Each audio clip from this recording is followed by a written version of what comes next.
kalau kita ngomongin ketakutan jujur banyak banget gak sih? Kalau lu nggak bisa punya kayak gitu, berarti lu bukan orang sukses. Ada dari ketakutan yang dikeluarkan diri sendiri gitu.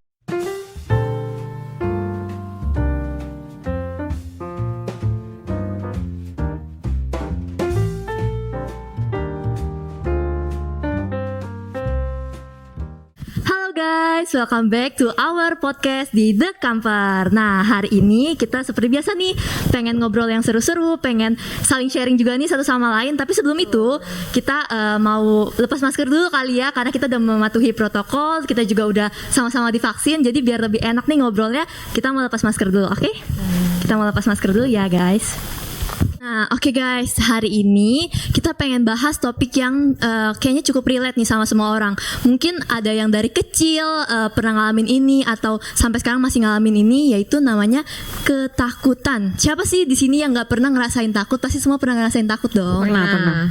Nah, ketakutan itu kan juga maksudnya hal yang biasa ya. Itu salah satu bentuk emosi yang ada di dalam diri manusia gitu. Selain rasa bahagia, rasa sedih, pasti juga pernah ngalamin rasa takut. Nah, teman-teman di sini kalian tuh pasti waktu kecil punya ketakutan yang beda-beda. Kalau misalkan aku boleh tanya nih, waktu kecil kalian pernah takutin apa aja sih? Mungkin dari Cijeni dulu kali ya. Banyak ya ketakutan anak kecil ya gitu. Kalau boleh disebutin, takut gelap. Pernah aku sampai takut ditinggal mama papa gitu. Pernah sampai nangis bilang aku nggak mau mama papa mati. Hah? Sampai mama aku bingung gitu kan. Iya. Pernah aku nggak jelas nangis malam-malam, itu yang masih aku ingat itu kan. Aku pernah takut tidur sendiri karena ngebayangin kalau malam-malam ya gitulah ya, spooky gitu kan. Sama ketakutan sama kecoa gitu. Itu aja sih. Ya umum lah ya, anak kecil pasti pernah takut yang umum kayak anak-anak. Oke. Kalau dari Civinka sendiri, Kalau dulu sebenarnya agak sama Ci Jenny. Aku takut banget kalau misalkan aku pulang sekolah, pas nyampe rumah orang tua aku udah meninggal. Ada yang relate gak? Sama ya. Sama ya. kayak semua anak kecil lah. Kebiasaan ngeliat itu kasih bendera kuning depan gang. Terus kayak pas lagi acara sekolah retret gitu kan, bayangkan gini. Makin bikin takut gitu kan. Iya, itu ketakutan paling besar lah. Sisanya ketakutan kayak takut setan lah, takut takut gak bisa mencapai segala sesuatu gitu kadang tuh. Oke, berarti hampir mirip lah ya. Kalau namanya anak kecil tuh takut ditinggal. Ya aku sebenarnya bisa wajar sih, karena waktu kecil ya kita terbiasa sama orang tua kita, saudara kita yang di rumah aja gitu. Jadi waktu mereka nggak ada kayak ngerasa takut nggak bisa ngapa-ngapain, takut ntar ditelantarin segala macam. Padahal itu cuma di pikiran kita doang. Atau enggak mungkin ada campuran sinetron kali ya, dulu suka nonton sinetron, ada kayak adegan meninggal atau apa segala macam. Nah terus juga ya wajar lah teman-teman, namanya masih kecil, kita belum tahu apa itu kematian, terus apa itu hal-hal yang lain kayak harus kita pasti bakal ngadepin sesuatu. Film horor juga kali ya. Betul. Kecil. Mungkin waktu kecil nggak sengaja pernah nonton film horor atau nggak ditakut-takutin ya nggak sih? Kalian ngerasa nggak sih waktu kecil tuh? Aku pengen nanya dulu nih ke kalian berdua. Waktu kecil tuh kalian di lingkungan rumah itu termasuk sering ditakut-takutin nggak sih sama mitos atau sama hal-hal yang mistis lah apa segala macem? Sering ditakutin. Oh ya? Kalau sore nggak boleh, mesti pulang gitu kan. Anak kecil seneng banget main sama tetangga. Waktu itu aku deket banget sama tetangga aku.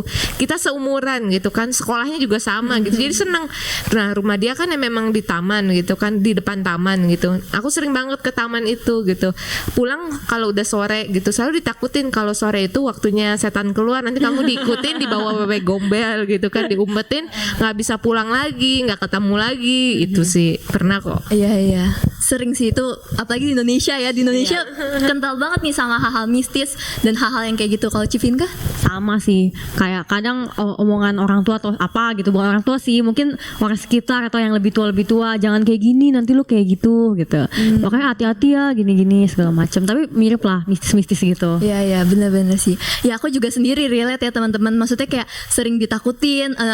Misalkan contohnya yang paling gampang maghrib lah ya. Kalau udah misalkan maghrib pasti bakal bahaya keluar. Sebenarnya masuk akalnya sih karena emang udah gelap. Jadi mungkin takut kalau misalkan anaknya pergi kemana nggak gampang gampang dicari. Makanya orang tua tuh suka wanti-wanti nih, tapi kadang pakai alasan yang nyerem-nyeremin. Jadi anak kecil juga gampang takut gitu.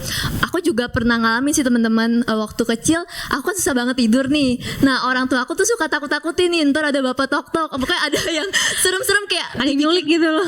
iya ada apa makhluk yang bakal nyulik segala macam. Itu tuh bikin aku tuh jadi susah tidur. Tapi sekarang sih aku maksudnya puji Tuhan udah nggak takut lah ya. Cuman maksudnya kadang masih ada kayak iya ya dulu waktu kecil kenapa gue ditakutinnya kayak begini sih, supaya buat tidur segala macam, padahal nggak bikin jadi tidur tapi malah jadi takut gitu. Itu salah satu pengalaman yang kayaknya sih hampir semua anak kecil pernah alamin ya. Oke. Nah waktu kecil kan kayak takutnya masih receh-receh nih. Contohnya kayak disuntik juga takut nggak sih? Benar. Kan sekolah dulu sering banget vaksin tuh ya. Iya. Sama ke dokter gigi takut. Iya. Iya, yang kayak hal-hal kayak gitu tuh padahal kan tujuannya baik buat medis, buat kesehatan kita sendiri, tapi karena kayak udah ada image serem gitu, disuntik sakit segala macem, itu jadi bikin anak kecil banyak takut. Nah, oke, ngomongin yang ketakutan waktu masih kecil pasti banyak banget lah ya. Cuman aku jadi inget nih, waktu kecil itu puji Tuhan aku udah ada masuk sekolah minggu dan aku dapetin ayat yang bikin aku jadi dikuatin, yaitu di ayat 1 Yohanes 4 ayat 4. Aku yang bacain aja ya.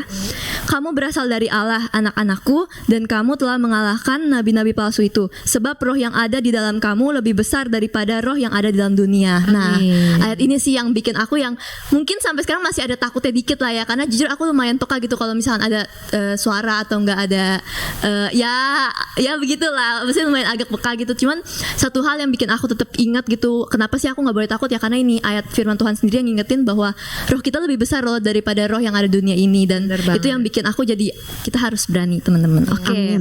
Nah kita beranjak lebih lagi nih. Sekarang apalagi Cijeni, Civinka tuh udah fase dewasa lah. Pasti tetap ada rasa takut. Cuman udah beda nggak sih rasa takutnya itu? Mungkin bisa dong diceritain. Ke upgrade dong, naik level dong. Mungkin boleh diceritain mungkin yang jadi perubahan waktu kecil takutnya setan segala macam, tapi waktu gede tuh takutnya apaan aja sih, Ci? Udah gede ya. Lebih banyak ya memang ya, kalau masa kecil masa yang indah gitu kan, belum terlalu banyak pikiran. Kalau udah gede ketakutannya ada lagi, ketakutannya mulai mikirin bagaimana menata masa depan nih, dalam arti umur segini udah harus sukses dengan target gitu kan. Terus kalau nggak sukses gimana, kadang suka malu juga, atau sama sepupu sendiri atau saudara sendiri atau temen kuliah sendiri gitu, dia udah kemana gitu, udah sukses kemana, kita masih, itu jadi suatu kekhawatiran juga gitu kan.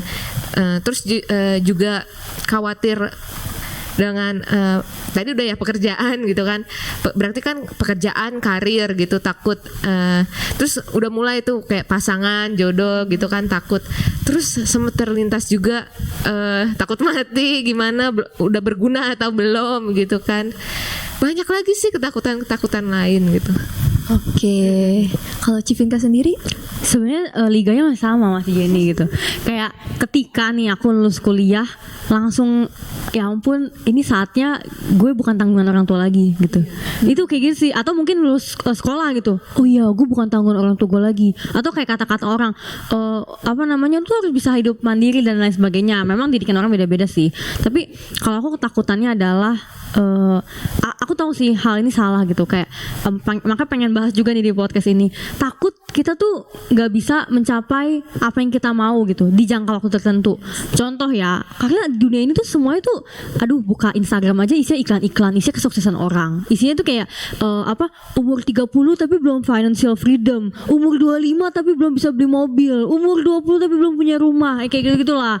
Kayak terkadang tuh overwhelmed gitu, takut banget kayak tapi aku tahu sih ini ketakutan yang salah, karena ketakutan kita didasarkan pada sukacita akan kepemilikan sebuah materi sih. Kayak aku pernah mikir takut nih, misalkan umur sekian tapi nggak uang nggak cukup buat beli rumah gitu. Takut dengan gaji yang sekarang nggak cukup buat nabung, buat nyukupin kebutuhan.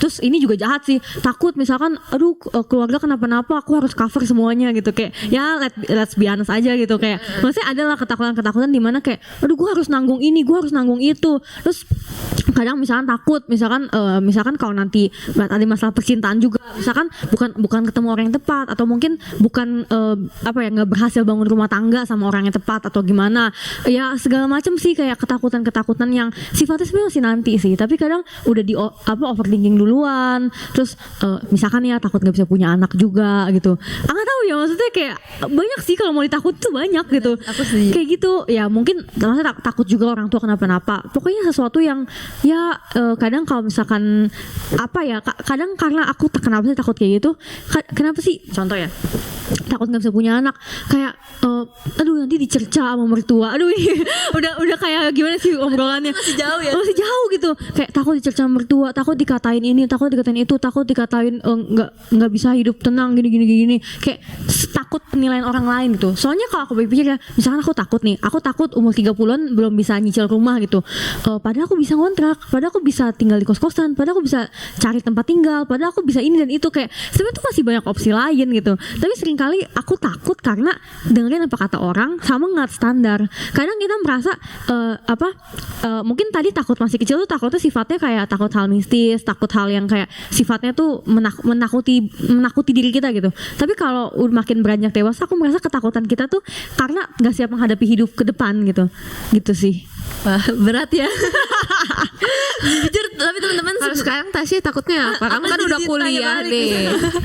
Sebenarnya jujur ya, teman-teman, aku mulai mungkin emang umur kita, aku sama Civinka beda 5 tahun gitu. Cuman aku jujur udah mulai ngerti apa yang takutan yang dipikirin Civinka, Cijeni, karena kita di satu momen dimana kita tuh sama-sama pakai sosmed, kita sama-sama bisa ngeliat kehidupan orang lain, kita tuh ngerasa jadi patokan hidup orang, jadi standar juga buat kita gitu. Itu yang bikin kita juga jadi takut. Nah tadi Cijeni sempat nanya ke aku ketakutan aku apa ya, ada juga yang Civinka udah omongin sama Cijeni gitu. Cuman kalau sekarang mungkin aku masih fokusnya lebih ke takut akademis sih, karena aku juga masih baru mulai kuliah teman-teman, baru menyesuaikan lagi. Apalagi jujur sekarang ya aku takutin aku bisa nggak ya tetap bergaul sama orang walaupun kondisinya itu online gitu. Aku ngerasa aku nggak ansos sih, maksudnya aku bisa bergaul sama orang, cuman kalau buat secara daring gitu pasti lebih susah kan buat berteman sama orang, apalagi tahu sifatnya aslinya kayak gimana. Itu yang aku takutin. Terus juga yang kedua, aku takut kalau misalkan aku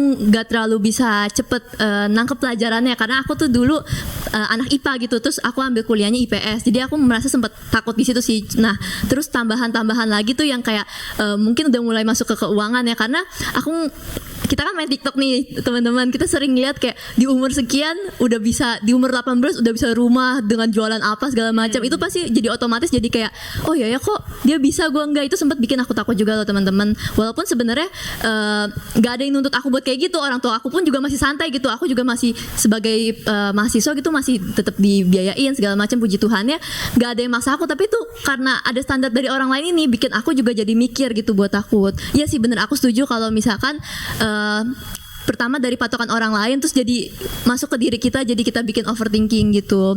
Nah kalau misalkan dari Cijeni ini sejauh ini yang bikin Cijeni takut itu kebanyakan dari apa sih? Maksudnya faktor apa gitu? Yang udah aku sebutin tadi sih ya.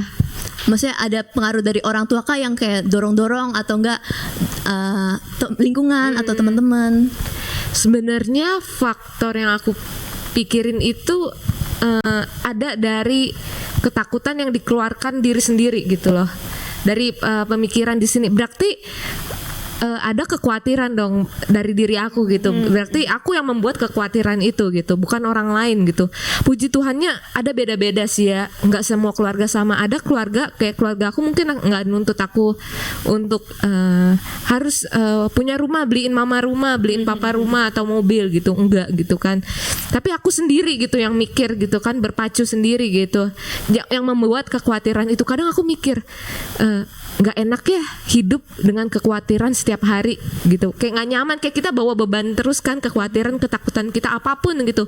Mungkin kekhawatiran teman-teman gitu kan yang nanti menyaksikan podcast ini juga, ya gue juga ada kekhawatiran itu gitu. Kalau aku sih dari kekhawatiran sendiri, yang berarti kayak sebenarnya aku pengen memegang semuanya, aku pengen mengontrol semuanya itu gitu. Aku pengen memiliki semuanya itu, aku mau ngontrol itu, aku mau mengendalikan itu gitu. Berarti ada juga mungkin jadinya kayak nggak percaya, nggak berserah sepenuhnya gitu sama Tuhan gitu. Oke. Itu sih. Bang, aku tangkap sih Ci. Kalau dari Civinka? Kalau aku tadi udah mention juga ya, ketakutan itu karena ngeliat sosmed.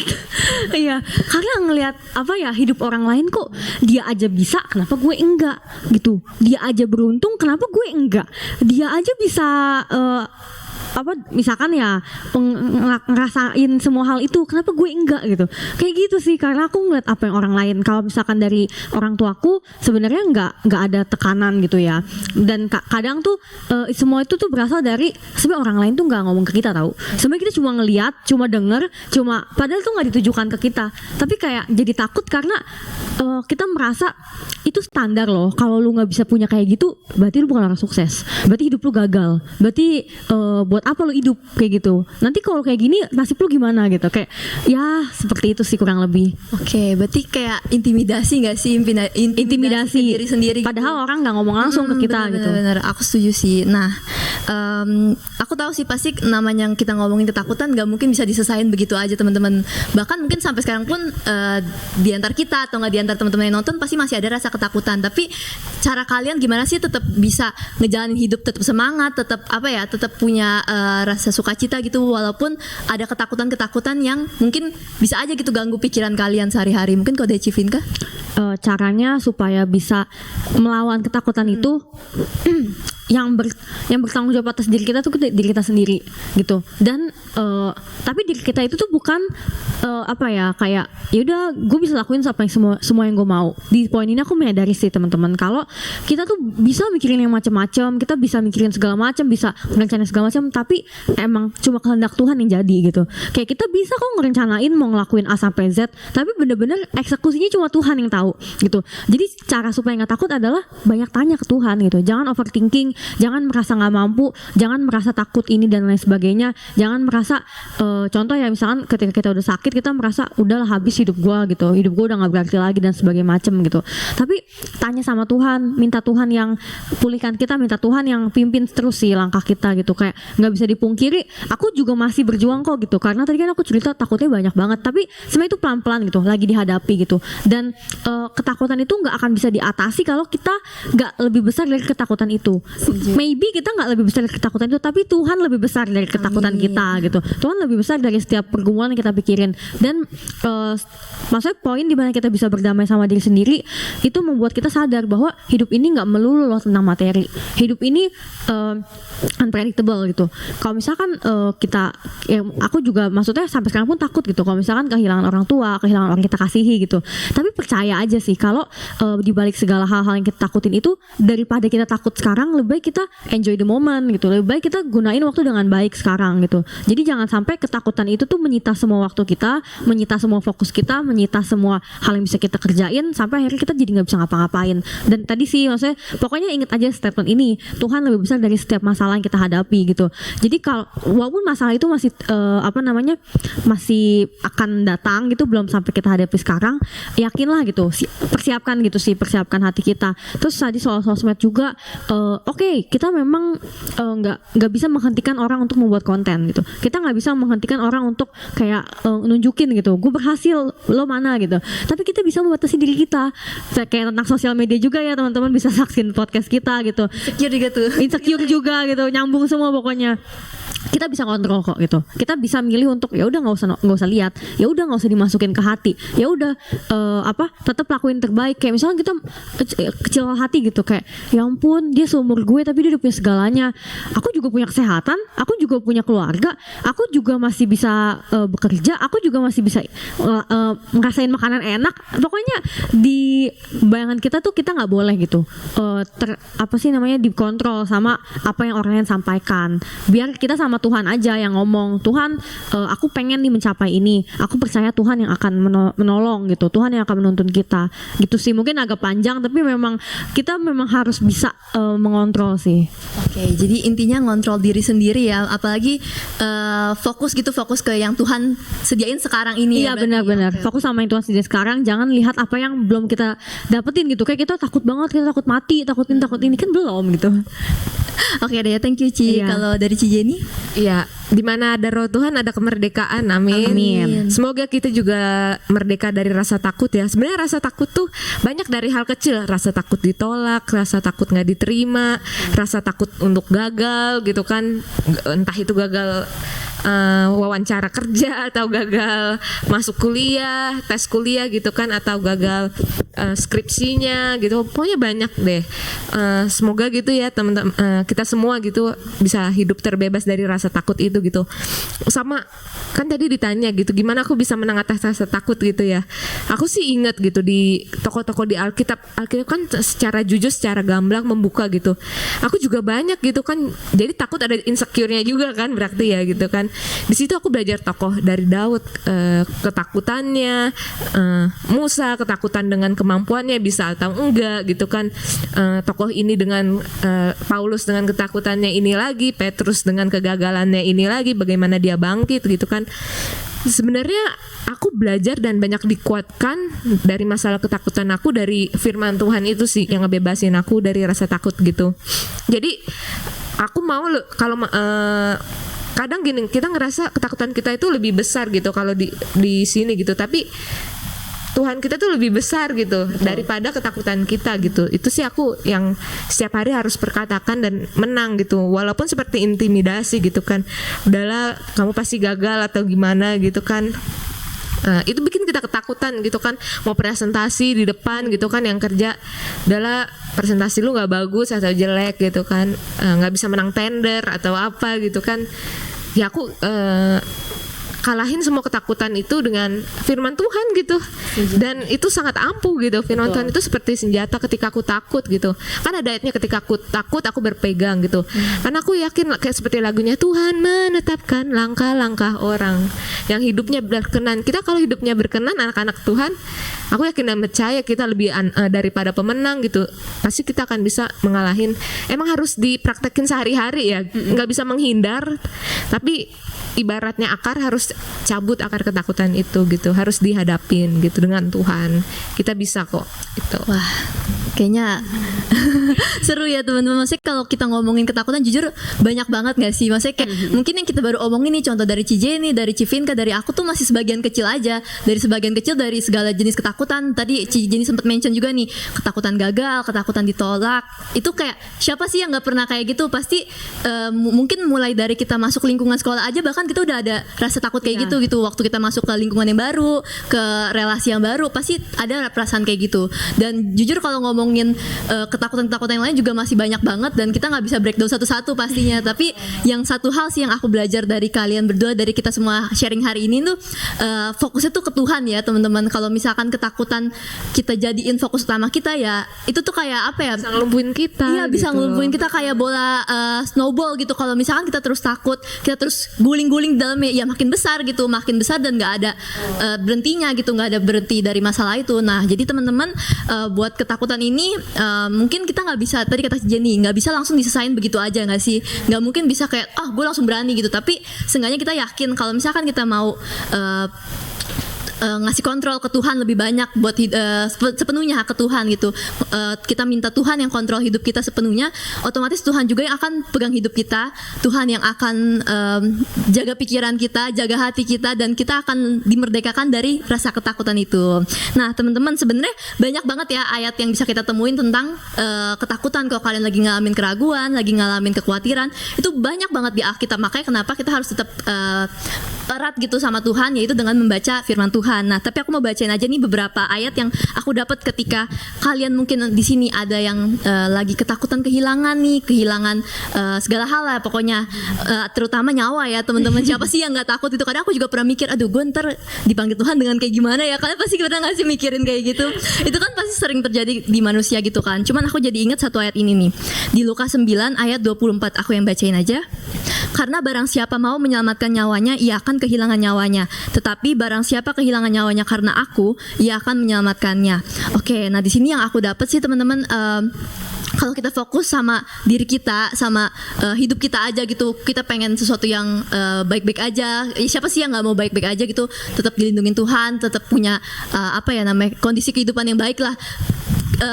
malah justru kita jadi nggak fokusnya sama Tuhan gitu, dan di situ Tuhan malah nggak suka gitu, ya nggak sih teman-teman? Makanya kenapa kita harus nyerahin semuanya ke Tuhan. Kalau kita nyerahin semuanya ke Tuhan, hidup kita pasti akan dijamin juga sama Tuhan. Lagi pula kan ya hidup nggak ada yang abadi gak sih? Pengen kita berusaha jaga sehat apapun dengan makanan yang bersih segala macam, pasti tetap ada waktunya Tuhan buat manggil kita secara pribadi gitu, buat ke surga gitu. Nah tapi kalau misalkan kita percaya selama di dunia ini kita bisa manfaatin waktu kita sebaik mungkin, bisa melayani orang lain, bisa jadi dampak lah buat orang lain, kita kan nggak bakal takut tentang kematian itu. Nah terus teman-teman, aku juga inget nih tentang Ayub. Siapa sih yang nggak tahu Ayub gitu? Aku kadang suka masih amazed juga sih kalau misalkan inget tentang kisah hidup dia. Kayak aku bingung gitu, kenapa bisa ada orang kayak dia. Dia nggak cuman kehilangan harta bendanya doang loh, dia kehilangan semuanya, termasuk anak-anaknya, termasuk semua orang lah. Pokoknya dia bener-bener sendirian gitu. Nah tapi Tuhan yang ngelihat dia kalau dia tuh tetap setia sampai akhir, dan akhirnya Tuhan membalikan keadaannya jadi luar biasa, diberkati dan hebat gitu. Nah itu yang aku pelajarin juga sih, kayak dari Ayub kita bisa banyak belajar, dan dari Daud, dari tokoh-tokoh yang lain juga banyak gitu. Mungkin mereka juga punya ketakutannya masing-masing, tapi ngelihat gimana cara mereka tetap ngandalin Tuhan dalam kondisi yang sulit. Nah terus teman-teman, kalau misalkan takut yang lebih ke hal-hal yang duniawi, bukan duniawi sih, tapi kayak yang ada di dunia gitu ya. Misalkan takut gak dapat pacar, dapat pasangan hidup, atau dapat mimpi kita nggak tercapai, atau mungkin takut gagal lah intinya. Itu aku dapat di Matius 6 ayat 33. Boleh minta tolong Civinka bacain? Oh ya, aku yang bacain aja deh. Sebentar ya teman-teman. Di rumah juga boleh bisa sambil lihat ya. Ayatnya udah sering banget pasti kita baca. Matius 6 ayat 33. Tetapi carilah dahulu kerajaan Allah dan kebenarannya, maka semuanya itu akan ditambahkan kepadamu. Nah, ayat ini yang ngingetin kita lagi ya teman-teman, kalau misalkan tadi udah disinggung juga gitu tentang fokus kita, apa sih yang kita cari dalam hidup ini. Jujur aja kalau misalkan kita masih cari hal-hal yang sifatnya dunia gitu, itu pasti nggak akan ada selesainya, dan akan malah justru nambahin ketakutan-ketakutan yang ada dalam diri kita gitu. Tapi sini Tuhan pengen ingetin kita lagi bahwa kalau misalkan kita yuk mau fokus sama Tuhan, mau fokus ngasih hidup kita ke Tuhan, otomatis Tuhan gak bakal biarin anaknya hidup sia-sia gitu. Tuhan gak bakal biarin anaknya hidup pas-pasan atau segala macam. Pasti Tuhan akan kasih tambahkan lebih, bahkan dari sesuatu yang kita nggak pernah pikirkan. Jadi teman-teman jangan takut kalau kalian belum bisa dapetin mimpi kalian, harapan kalian, ngerasa belum bisa bahagiain orang tua kalian, belum bisa dapetin pasangan hidup. Tenang aja, Tuhan yang akan pegang janjinya untuk anak-anaknya. Amin. Terima kasih teman-teman untuk hari ini. Aku mengucap syukur banget nih buat Civinka, Cijeni, kita udah sama-sama sharing. Mungkin banyak ya hal-hal yang kita nggak bisa omongin lebih lanjut, tapi aku percaya dengan hari ini kita bisa diingetin lagi sama Tuhan bahwa stop yuk ketakutan kita, karena kita punya Tuhan yang jauh lebih besar dari ketakutan kita. Amin. Oke deh. Nah, aku mengucap syukur juga nih untuk teman-teman yang udah nonton. Terima kasih banyak udah tetap ngikutin kita. Jangan lupa untuk like, comment, and subscribe YouTube kita. Terima kasih teman-teman. Ditunggu ya di podcast selanjutnya. See you. Bye-bye. Bye bye. God bless you. God bless you.